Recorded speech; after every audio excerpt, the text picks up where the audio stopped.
In the beginning, it's very important when you're about to take something on, when you're about to go to that next level, whatever it is, you got to know what it is you don't want to give up on. The more specific we are with the things that we want and the things we imagine, the better able our mind is able to bring that thing to pass. What do I mean by SMART goals? You want to make sure it's specific. You know exactly what you're going for. You want to make sure it's measurable. You know how you're making progress. You could actually measure the progress you're making to know if you're making it towards that goal. I want you to really ask yourself that question. Is it worth it? And if you say absolutely, I know what I'm up against and I'm ready for it. I'm game. And guess what?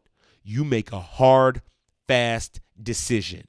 You say, yes, I'm doing it. I'm all in. Greetings, everybody. Welcome back to the FCS Prep Podcast, where we have real change right now. I'm your host, Dr. Keith Fairclough, and we are keeping the train going, still talking about not giving up. And today, we're talking about the application of setting our mind. Yes, setting our mind. Last time we talked about finding your anchor. This time we're talking about setting our mind. And what I mean by setting our mind, I'm talking about setting our mind to whatever it is we don't want to give up on. But what's the first step? We're going to jump right into it, guys. The first step of setting your mind is you got to identify the thing that you don't want to give up on. I know it sounds like, well, duh, but it's true. We have to be very specific about what is a thing we do not want to give up on. And generally speaking, this is done before you engage in an activity or an endeavor, whatever the case may be. So if you're already in it, then that's a different conversation. But in the beginning, it's very important when you're about to take something on, when you're about to go to that next level, whatever it is, you got to know what it is you don't want to give up on. And I had a note somewhere where I talked about SMART goals or whatnot, but I don't know if that really applies right here, not right now. I mean, you want to be detailed about it, right? So you don't want to say, oh yeah, I want to play football, or I want to make money. You got to be very specific. Be specific about what it is. So I guess you could use SMART goals, actually. You want to be very specific about what it is you want to accomplish, what it is you want to achieve. I want to have a good marriage. What exactly does that mean? Do you want to communicate better? Do you want to be able to share your emotions? Do you want to have more intimacy? What exactly does that mean? Do you all want to make more money? Do you want to have the same? What exactly do you mean? It's very, very important to be specific in these goals. And just the way the mind works, the more specific we are with the things that we want and the things we imagine, the better able our mind is able to bring that thing to pass. The more vivid it is in our mind, the more real it is in our mind, the more of a reality is in our mind, the easier it is to bring it to pass. But if you just make it vague, your mind has nothing really to work with. So for instance, if you say, oh, I want to make money. Well, if you find a penny on the ground, congratulations. You made money, mission accomplished, right? But that's not exactly what you mean. How much money? What does your life look like when you have that money? What do you want to do to make that money? Where's that money going to be? Is it going to be in investments? Is it going to be real estate property? Is it going to be in a business? Is it going to be cash? Is it what exactly? You got to be specific. Give your mind the fuel, the raw material it needs to start generating these futures for you and this vision for you. But you got to be specific. So take time and identify what you don't want to give up on. What is the goal? What do you want to achieve? Take time and figure that out. And since I brought it up, and although I said I wasn't going to talk about it, I think we're just going to go ahead and talk about it and make sure it follows the SMART goal template. I find it's very, very helpful to have your goals set in a SMART goal template. What do I mean by SMART goals? You want to make sure it's specific. You know exactly what you're going for. You want to make sure it's measurable. You know how you're making progress. You could actually measure the progress you're making to know if you're making it towards that goal. It's got to be attainable. Is it even possible to do? And that's actually going to tie in to the next two on the list, but we'll get to that. Is it attainable? Can it even happen? Relevant. Does it line up with your why? Does it matter to you? Does it matter to you? Very, very important, because if it doesn't matter to you, no matter how specific or measurable or attainable it is, if it doesn't matter, you're not really going to stick with it. It's got to mean something to you. That's almost like the emotional aspect of it. And the last thing has got to be time bound. It cannot be an infinite time to accomplish your goal. You got to have a set time to accomplish it. Can't just, like I said, just can't go on forever. So it's either going to be a day, a week, a month, a year, whatever. If your goal you set, whatever goal you identify, make sure it kind of falls into that category. Not kind of. Make sure it falls into that category so you can make sure you have something that's sturdy and that's going to stand the test of whatever it is you're going through, and you're going to be able to know if you're making progress or not. And that's how you know if it's a good goal. Run it through the SMART goal. You can search it up on Google. There's all types of little graphics and stuff like that. But that is a SMART goal. So your goal, whatever you're trying to achieve, whatever you don't want to give up on, it needs to follow that template. Second thing, you want to list what it's going to take to accomplish your task. And again, be detailed. So if you say, I want to make a lot of money, I want to be able to make $300,000 a year, every year for the rest of my life. That is my goal. You want to be specific, right? What is it going to take to accomplish that? Oh, it's going to get a job. No, it doesn't work that way. You know, that's a significant amount of money every year, and it's not just about getting a job. Are there jobs that pay $300,000 a year? Yes, there are. Absolutely. Of course there are. But what's your plan to get there? What is it going to take to accomplish that? What's it going to take to get to that level, to get to that point? Maybe it's not a job. Maybe it's business. Maybe it's investments, whatever. But you got to be specific. I'm going to say that over and over and over again, guys. It's going to be a broken record. The first one is identify your goal. Identify what the thing you don't want to give up on. Be specific. Be as detailed as possible. The next one is list out what it'll take to accomplish that goal. Be as detailed and specific as possible. And the next two are going to be kind of the same thing with being specific. Why, guys? Again, it ties back to the brain. Got to give yourself the fuel. You got to make it real for yourself. No, don't trick yourself. Don't run into it thinking, oh yeah, this is going to be easy. It's going to be great. You know, how many people say, oh, I want to go to the NFL. I want to do this. I want to do that. You know, you know how many kids I've met that say, oh yeah, I want to go to the NFL. And then you start asking them, okay, what are you doing to get there? Nothing. I play ball in the street, you know, every now and then. You work out? Nah. Do you run? Nah. Are you on a team? Nah. You know, but I'm going in there like, no, you got to be realistic. To make it to the NFL, to any major professional sports team, takes an extensive amount of physical and mental work and emotional work. A lot. So you have to list out what that's going to take. So if someone says, I want to go to the NFL, okay, well, what do you got to do? Okay, I got to make sure I'm watching film. I got to make sure I'm working out. I got to make sure I'm eating right. I got to make sure my grades are up so I can get to a good college. I got to make sure that I'm not hanging around the wrong people. I got to make sure that I'm focused and dedicated and I'm not sitting around playing video games. I got to make sure, like, there's so many steps to take. I got to make sure I get with my coaches and I'm working diligently all the time and working on my form and working on my technique and everything. Be specific as possible.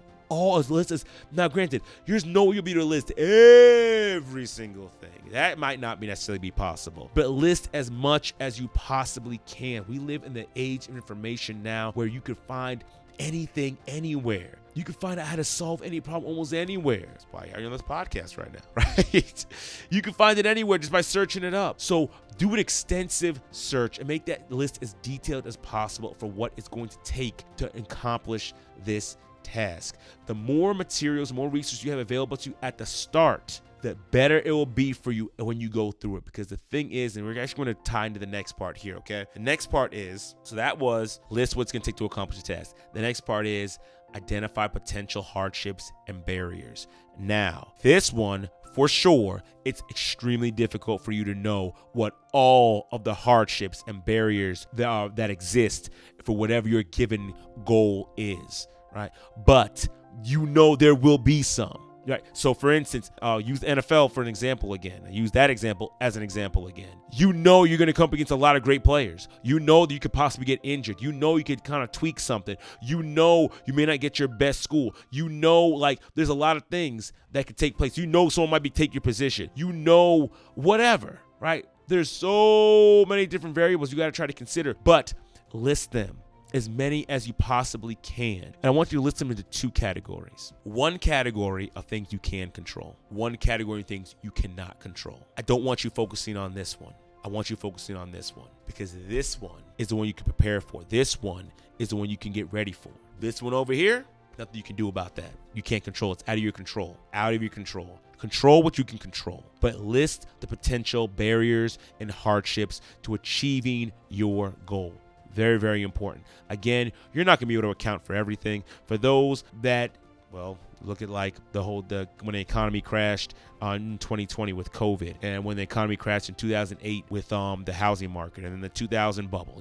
There's some things that you just didn't expect to happen, right? We can't forecast everything, but just get as much as you can. That's the point I'm trying to make, because there are some things that are just evident that these are natural hardships in the road towards achieving this goal. And so once you do that, and again, be as specific and detailed as possible so you can prepare yourself. And then once you've done all this, now's the fun part. Now's when you make the hard, fast decision. Is this what I want to go all in for? I'm in Vegas, and when they say you're in Vegas, when you really feel you have a good hand, you go all in. Right? Is this hand that you have, this goal that you have, the resources you have, the barriers and potentials, is this what you want to go all in for? You want to give it your heart, your soul, your mind, your strength, and everything. You have the anchors in place and you are good to go. Is this what you want to do? Was this what you want to commit yourself to? I want you to really ask yourself that question. Is it worth it? And if you say absolutely, absolutely, I know what I'm up against, and I'm ready for it. I'm game. And guess what? You make a hard, fast decision. Hard, fast decision. You say, yes, I'm doing it. I'm all in. If it's sign up for a course, spend that money. If it's starting a business, go ahead and you put that paperwork in. Whatever it is, do something, and then don't look back. That's the last part. Don't look back. Whatever you do, make that hard, fast decision. Move forward and do not look back. No regrets, no nothing. No, like this. Don't look back. You keep moving forward. You made the decision. You counted the cost. You talked about the barriers. You listed everything. Listen, you went through SMART goals. Go forward and do not look back. You want to know why I say don't look back and I put such emphasis on this after making this decision? Because you already know what's back there. It's nothing. And the thing is, you could always go back to nothing. There's nothing you're missing. If you say, oh, maybe it's my friends or whatnot. Listen, if your friends weren't no good, guess what? They may still be no good if you want to go back. But the thing is, you don't want to be there. You don't want to stay in that place. That's why you're listening to this video. That's why you're putting these things into practice, because you already know where you are is not where you want to be. So don't look back. It's not easier back there. It's not easier back there. I know they say, oh, quitting's easier. No, it's not easier back there. It's not easy to be in hurt and pain. It's not easy to be in that. It's not easy to just be broke just for no reason. That's not easy to struggle. So yes, could it be difficult moving forward? Yes. Could there be things unexpected that can come up as you move forward? Yes. Yes, it is. I'm not here to pull the wool over anyone's eyes. I'm not. It could be difficult. Yes, it could be challenging. No, let me rephrase that. Yes, it will be difficult. Yes, it will be challenging. But it's worth it. That's why we set the whole thing up for the anchors before. That's why we set that up before. Because I know there's going to be difficulties here. Those are holding you down so you can keep pushing through. And this is about your mindset. You're set on this task. And you're not going to look back. You're not going to go back. Everybody, so just a quick review of everything. Identify the thing you don't want to give up on. Identify that goal. Put it through the SMART goals template. Make sure it's a strong one. Remember, detailed as possible. Then, after that, list the resources you have or that you need in order to accomplish this task. Again, detailed as possible. As many details, as many resources, as many things that you will need to accomplish this task. List them all out. The next thing is, again, as detailed as possible, the potential hardships and the potential barriers to your goal. List those out. And remember, what you can control, what you can't control. Focus on this. Don't focus on this. If you can't control it, leave it alone. If you can't control it, I need you to be active over here. Again, you can control it, be active. You can't control it, shut it down. All right? Second to last, make that hard, fast decision. Pull the trigger. Do what you got to do. Move forward into that thing, into that venture. And the last thing is don't look back. Do not look back. So, guys, again, I love you all. I appreciate you guys. Listen, we just crossed the 800 subscriber mark. It's It's freaking awesome. I appreciate you guys. I love it. And we're just going to keep on growing. We're going to keep on helping people. We're going to share this video, like this video, subscribe. Listen, we're only going up from here. We're only going up from here. So I love you guys. I appreciate you guys being here. Thank you for coming. I want y'all to have a great, awesome, and blessed day. And remember, we're here improving the world by improving you. Y'all take care. Have a great, awesome, and blessed day. Bye.